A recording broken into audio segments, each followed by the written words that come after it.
Well, it is good to be with you. I don't know how many of you guys got to see the sunrise this morning, but it was beautiful.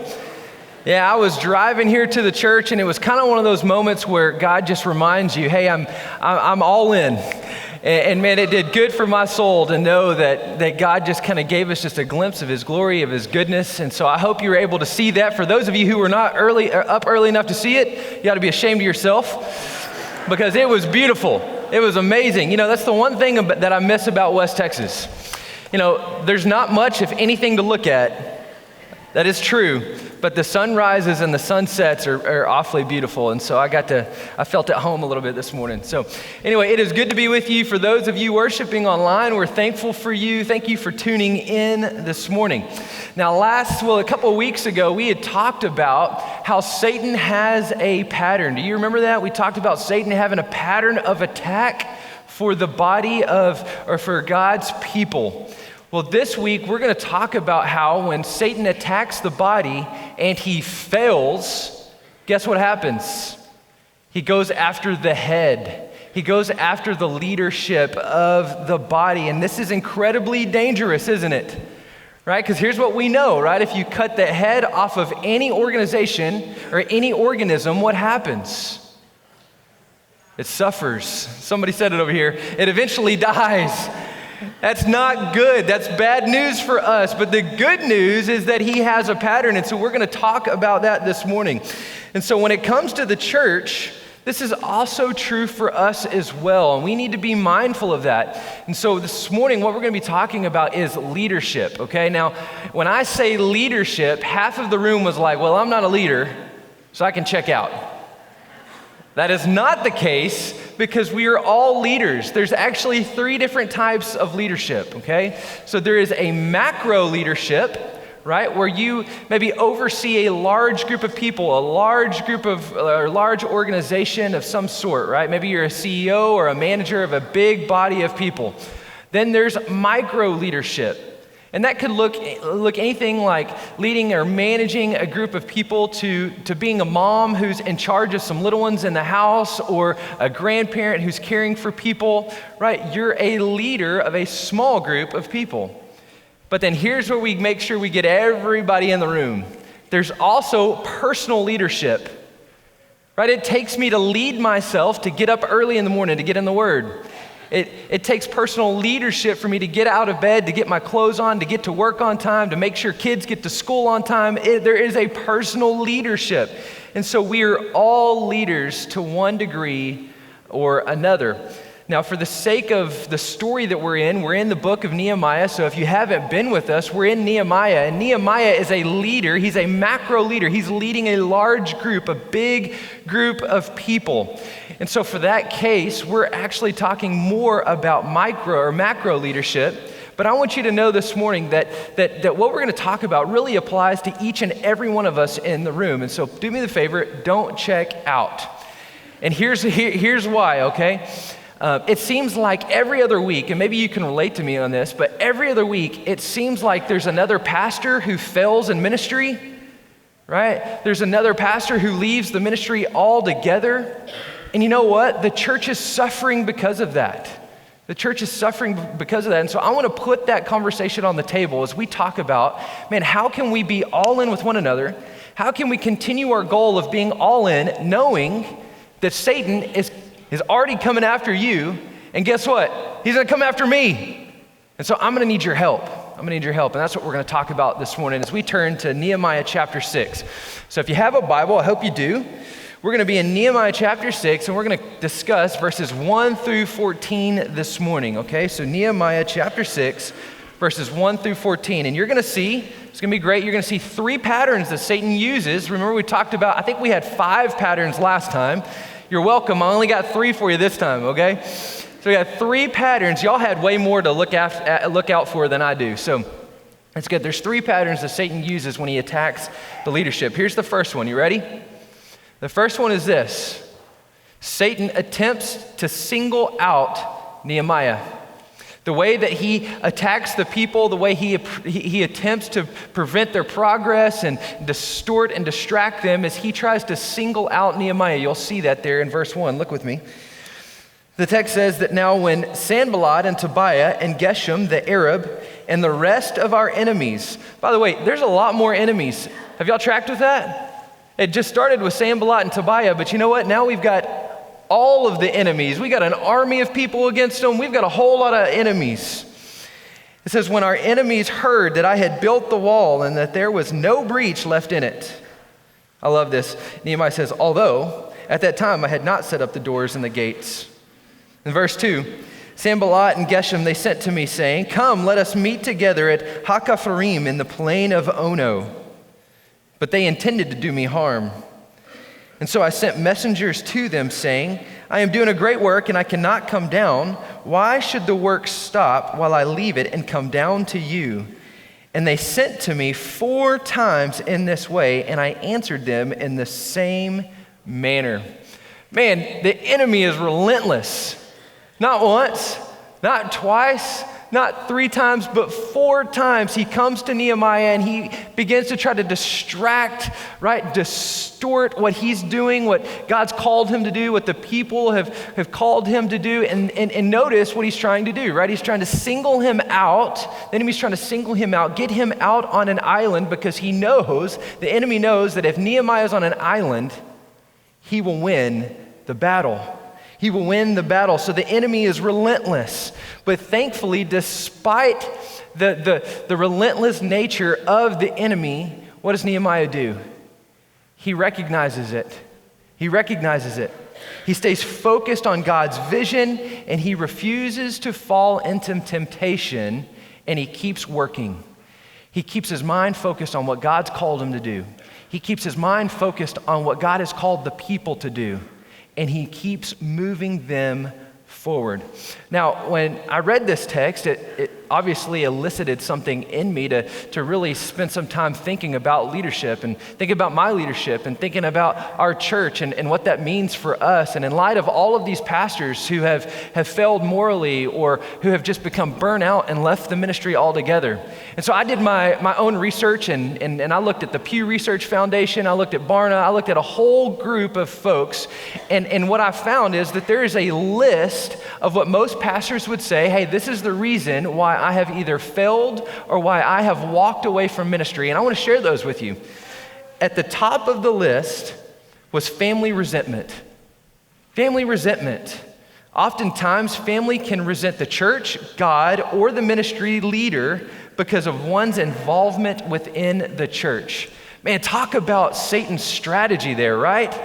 Man, if I can get his people, his family, resenting him or resenting her in that ministry leadership position that they occupy, I win. I win. Fear of failure is another one. And listen to this. It's not because of failure itself, but because when ministry leaders fail, failure can have eternal consequences.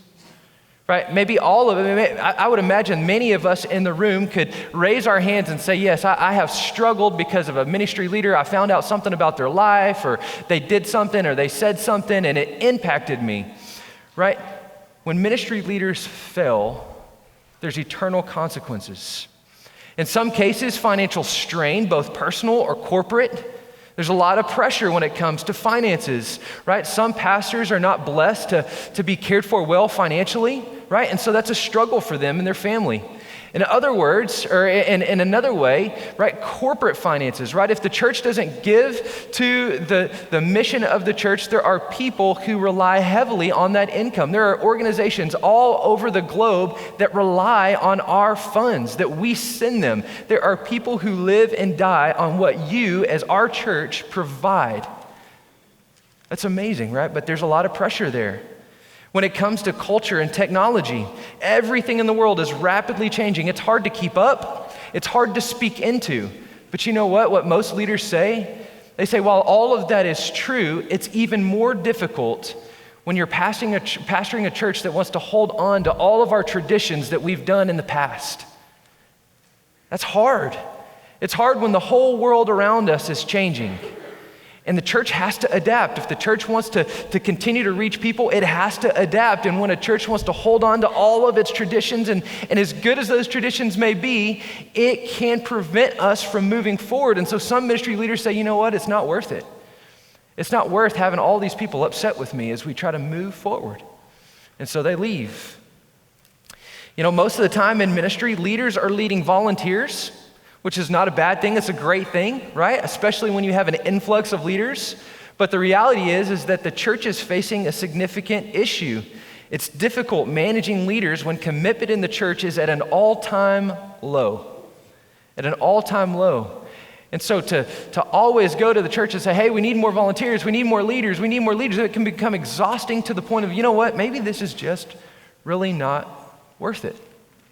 And so they either leave or they find themselves in a different problem.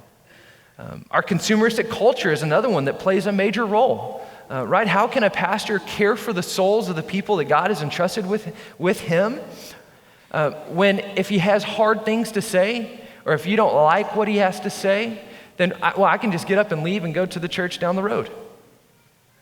Right? It's hard to be faithful in ministry when if you just don't agree with something that you can just get up and you can leave. You see how difficult that could be for a ministry leader? Well, it's difficult, it's hard, and most would agree. But here was something that I found that was incredibly unique, and I think this is helpful for us.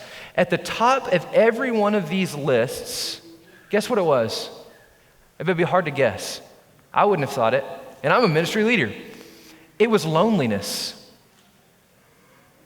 It was loneliness. At the top of the list on why pastors either leave the ministry altogether or why they find themselves looking back years later and go, man, this is why I failed. It was because of loneliness.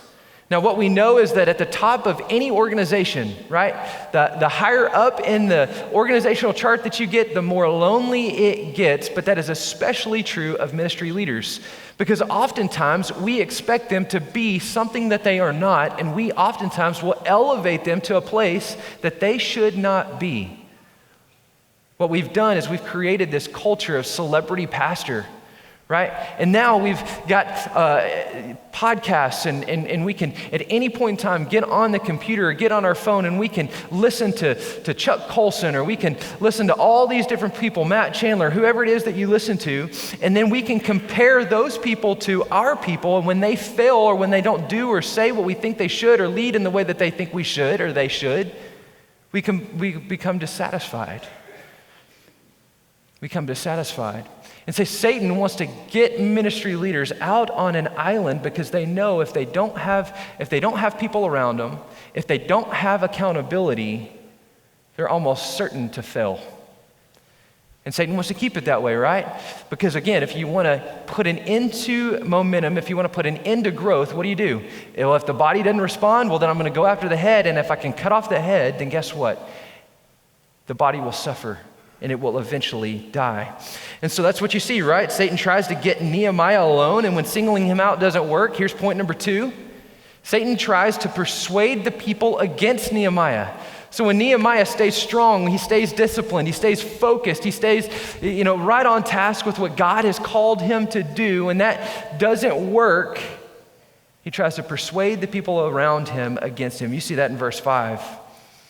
The text says, in the same way, Sanballat, for the 5th time, so not once, twice, 3, 4, 5th time, this is the 5th time, when his servant sent to me with notice this, an open letter in his hand. And it was written, it is reported among the nations that Geshem also says it, that you and the Jews intend to rebel, and that is why you are building the wall. And according to these reports, you wish to become their king. And you have also set up prophets to proclaim concerning Jerusalem that there is a king in Judah. And now the king will hear of these reports. So now come, let us take counsel together. And then Nehemiah says, so I sent him saying, no such things as you have said have been done, for you are inventing them out of your own mind. For they all wanted to frighten us, thinking, well, their hands will drop from the work and it will not be done. And so again, when Nehemiah doesn't budge, when he doesn't fall for the trap of Sanballat and Tobiah and the rest of the enemies of Israel, they go after the people under his care. And here's what they do. They try to persuade them by fear, by the way. Notice that. It was by fear against Nehemiah. Notice it was an open letter. This open letter would have been read in front of all of the people. And in that letter, guess what it says? Hey, you are a rebellion.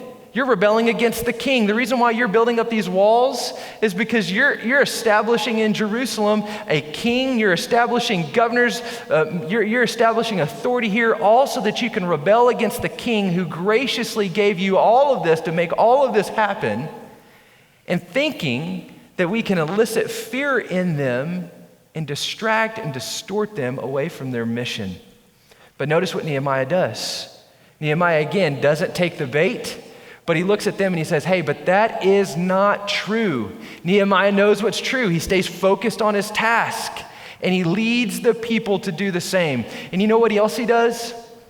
He recognizes that his identity cannot be with what people say of him or what people don't say of him. His identity, the very person and who he is rooted in God. And so he pushes everything, pushes his future across the table and says, God, I can't control this stuff.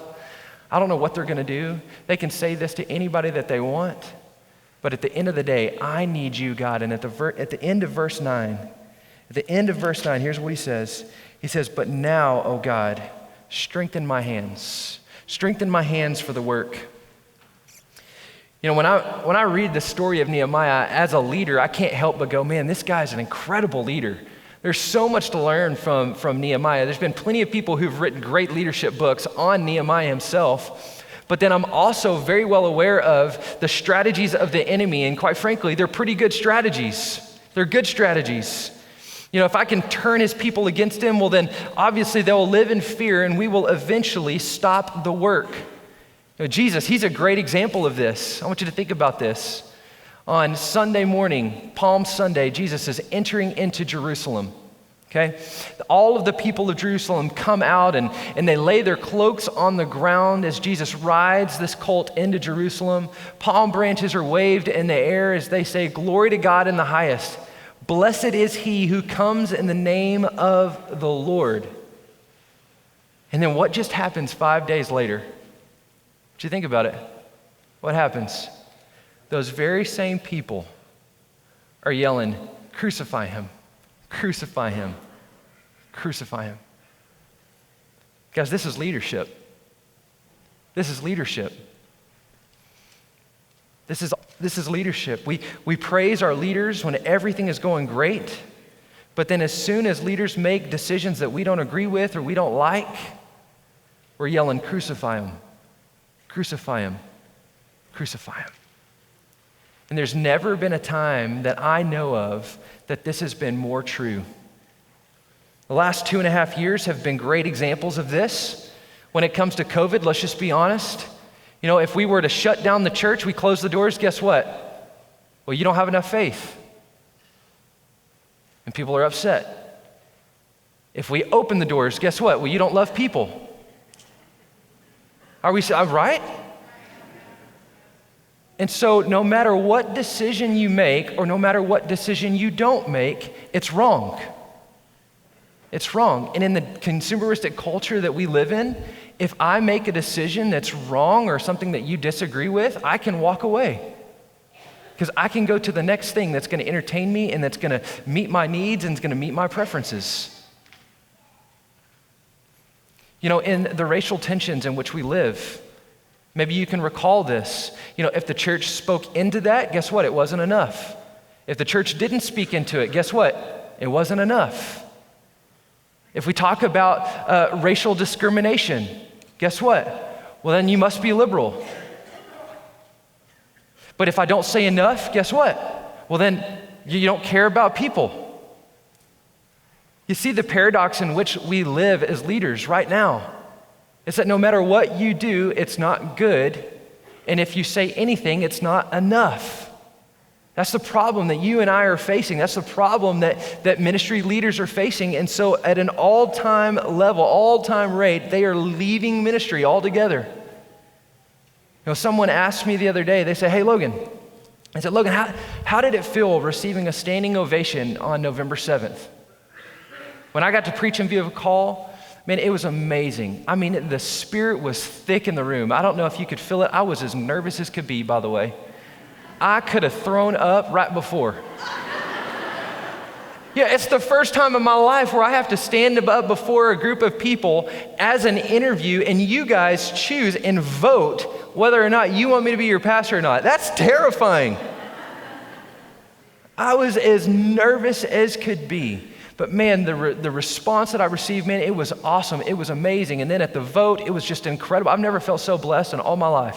It was the most amazing experience. And so somebody was asking me, they were like, Logan, what was that like? And I said, the first 5 seconds was incredible. It was incredible. The first 5 seconds, it was the most amazing thing that I've ever experienced in my life. But then it was in God's grace and his goodness, it was like he just said right then and there, he said, hey, Logan, hey, don't forget what you just said a minute ago. On Sunday, they're praising his name, they're waving palm branches, they're saying, hey, this is our king, he's now come. And on Friday, they were yelling, crucify him, crucify him, crucify him. And I don't say that because any of you have ever been dishonoring to me. Y'all have been amazing to me. I have never felt so loved. I told you a couple weeks ago when y'all presented me that prayer book, which was just, it was so amazing. I don't even know how to say thank you anymore. I don't know how to say I've never been so blessed in all my life any more than I've ever done with you guys. But I just want you to know it was God's gracious gift. It was God's gracious reminder to remind me that, Logan, your applause comes from me and me alone. Right? Your identity is in me and me alone. Not in a sermon, not in your ability or your inability to lead. All of that has to come through me. And it was a gracious reminder that as the leader of this church, I need to be rooted in his word. I need to be walking in the presence of his spirit every moment of every day. And I just want you to know it was a gracious gift of humility that I think is incredibly helpful. And so back to the sermon. We don't need to go down that tangent anymore. So Satan tries to get him on an island. Secondly, right, he turns the people against him, but then get this, here's what he does, number 3, you ready? He turns his inner circle against him. He turns his inner circle against him. In verse 10, look there in verse 10. It says, now when I went into the house of Shemaiah, the son of Deliah, son of Mehetabel, who was confined to his home, look what he says. Hey, let us meet together in the house of God within the temple. And let us close the doors of the temple. Here's why. For they are coming to kill you. They are coming to kill you by night. I want you to see what Nehemiah, how he responds in verse 11. It's really good. He says, but I said, should such a man as I run away? And what man such as I could go into the temple, and hear this, and live? He says, I will not go in, for I understood and I saw that God had not sent him. But he had pronounced the prophecy against me because of Tobiah and Sanballat and had hired him. And for this purpose he was hired, that I should be afraid and act in this way and sin, and so that they could give me a bad name in order to taunt me. And so what does the enemy do? If he can't get him on an island, if he can't persuade the people against him, he goes to his inner circle, his people that he would be closest to, right? He convinces them to come onto his side. In this case, it doesn't take much. The text says that they were hired out. They were hired hands. Literally, Satan puts in the heart and the mind of Sanballat and Tobiah, hey, you know what? If you want to get him, go to the priest. Go to the very one in whom Nehemiah would have trusted the most. Buy him out, buy his affection, and then by doing so, you can persuade Nehemiah away. You can elicit fear in his heart so that he will put an end to the work. Now, I want you to notice that even the priest speaks with prophetic authority. Only Nehemiah recognizes the error. He doesn't give in. He doesn't give in to temptation.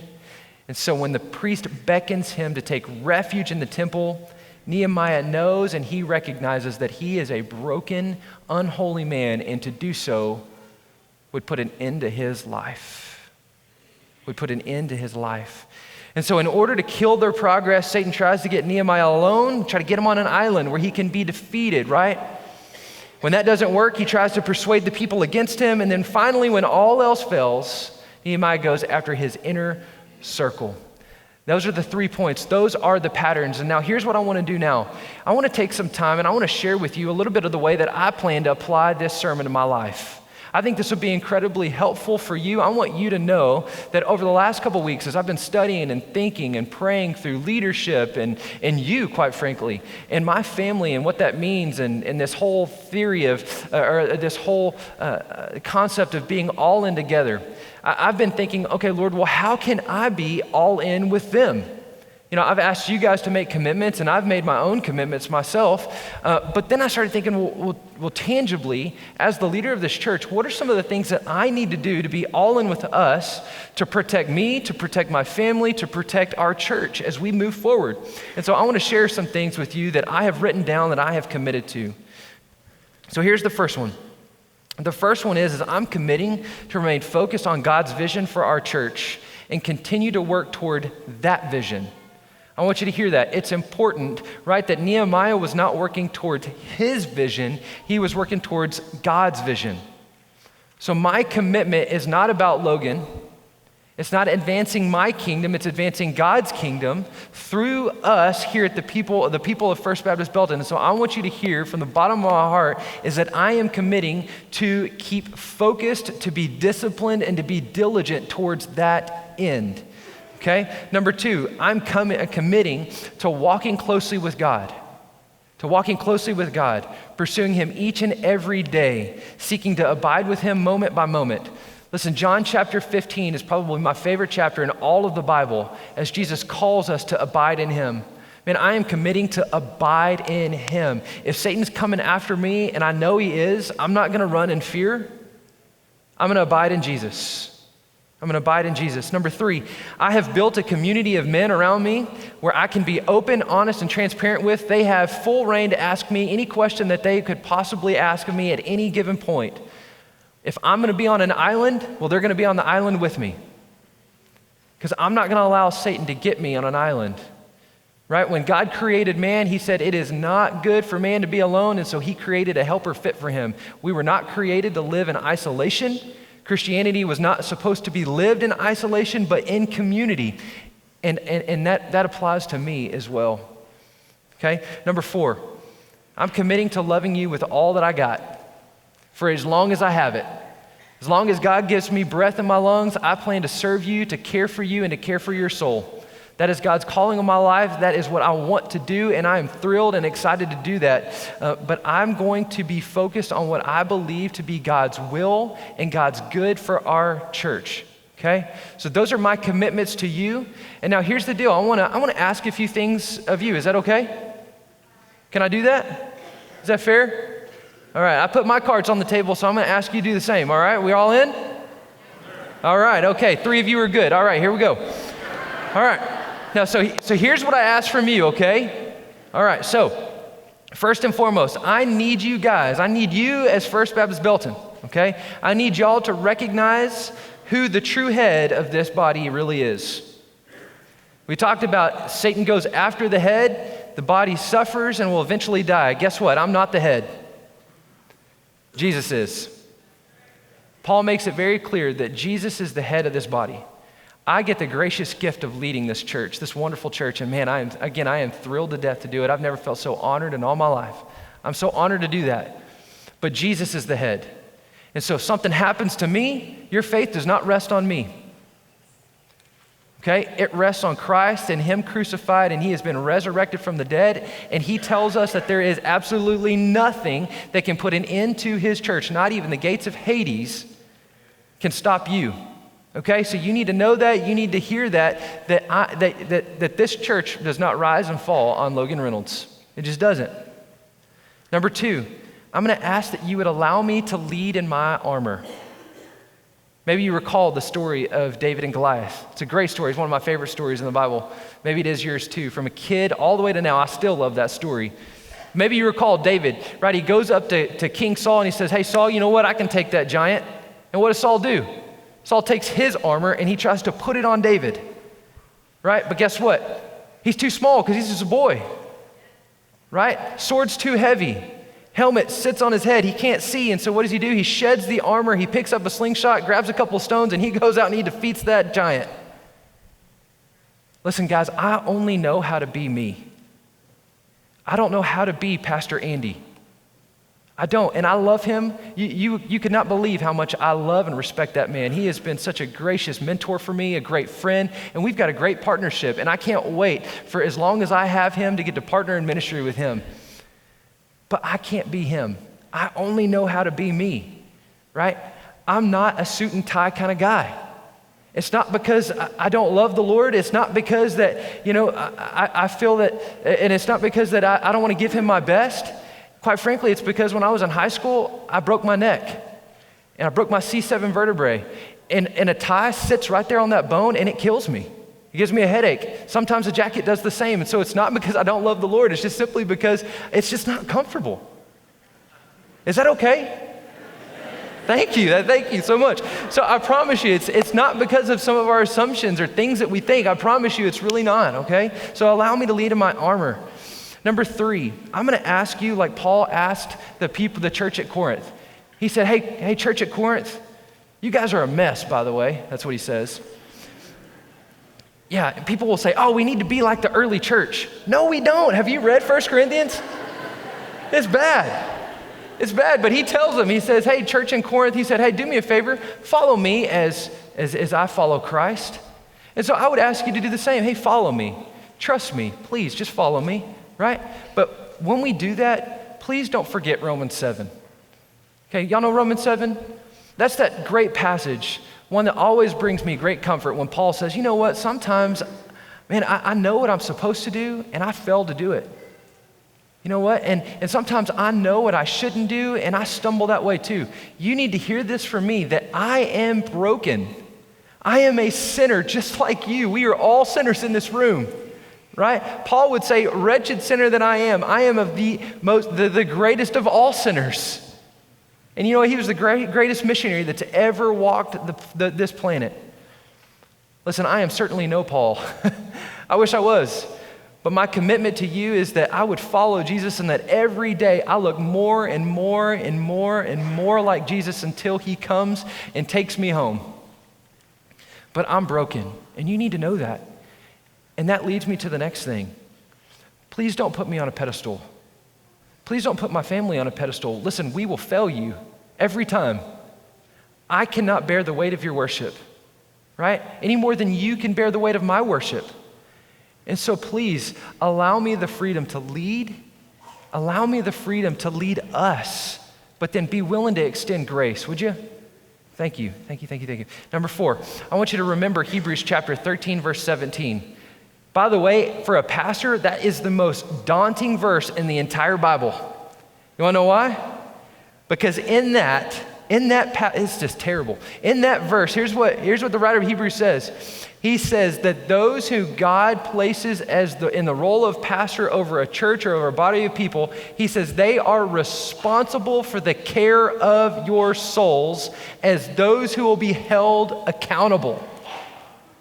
I don't know a single job description on the face of this earth that anyone will have to stand before God and be accountable not only for them, but also for an entire people. And there's a lot of people in this room. Okay?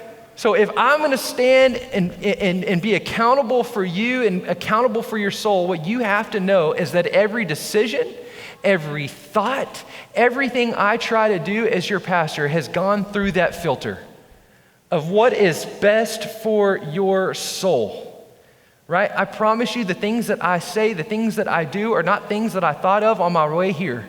They're things that I have prayed over. Oftentimes they're things I have fasted over. There's things that I've got plenty of people that I have run everything through before it ever even gets to you. And so I've got plenty of people who say, Logan, you'd be crazy to say that.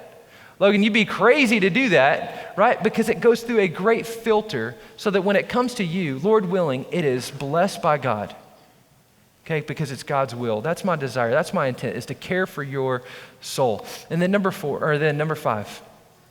Number 5, please don't assume that you know, that what you know or what you think is true, okay? I know I've talked to a handful of you. I had the opportunity to stumble into the hallway the other day, and I got to talk to some of our friends that come to our church, and they were concerned about the altar call. Listen, here's what I want you to know, right? If you were in my living room, this is what we would talk about. I promise you, because we have changed the way that we're doing the altar call does not mean that I don't want people to come to know Christ. It doesn't. As a matter of fact, I want more people to come to know Christ. I want thousands of people to come to know Christ. But here's the deal. Here's the reason why I did that. I did that so that we would have some meaningful time at the end of the service where I can get to know them. I can put my eyes on them and I can say, hey, I see you, I know you, I love you. And I want to ensure that when we do that when I present them to the church, we know that they have said, you know what? Yes, I want to follow Jesus. We have churches filled with people who are not followers of Jesus because we have allowed them into membership. We are not going to be one of those churches. Lord willing, we are going to ensure that those who come down front have said, you know what, I have made a decision to follow Jesus, and that gives us plenty of time to counsel them, care for them, pray with them. The way we were doing before, we only had about 30 seconds to do so, and we're fumbling and trying to get all the stuff together, and then by the end of that, I'm going, man, I don't even know what their name is. You see where my heart is there? You see where my heart is? So try not to, if at all possible, right? If you assume that, just shoot me an email, call me, text me, talk to the elders. I've done a poor job, quite frankly, of communicating with the elders and some different things. I'll just cards on the table. I haven't done a great job there, but I'm working on it and I'm trying to get better. So if you want to talk to them. They'll know my heart. Talk to the staff. They know my heart. Right? Talk to the people who are in kind of the staff, deacon, elder circle, and they'll know my heart. I think they'll be able to help you out, okay? Listen, I'm all in with you. I hope you're all in with me. I love you guys. I can't wait for what God is going to do in the future with us and our church. And so listen, thank you for taking a chance on me. Thank you for allowing me to be your pastor. Like Hebrews 13 says, and I am thrilled to get to care for your soul. And so Lord willing, when Satan attacks, and he's going to attack you, he's going to attack me, we're going to be all in together and we're going to push against him together. It won't be one, it won't be just a few of us. We're going to be all in together as we push against the darkness and say, you know what, Satan? Not here. There's a great t-shirt that says, not today, Satan. Right? That's a great t-shirt. Not today, Satan. Not tomorrow, Satan. Not next year. Not in our future. We're going to keep moving forward.